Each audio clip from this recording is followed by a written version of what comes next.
Hello friends,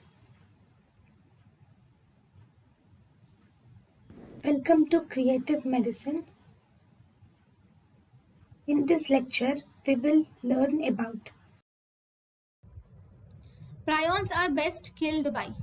Prions are best killed by mainly you can kill prions. Prions are best killed with sodium hydroxide for 1 hour. Prions have the following way they are killed.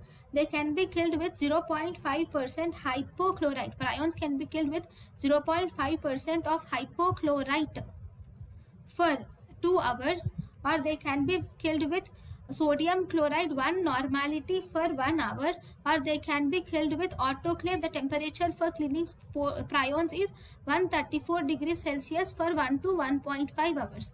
By this way the prions can be killed. Thank you.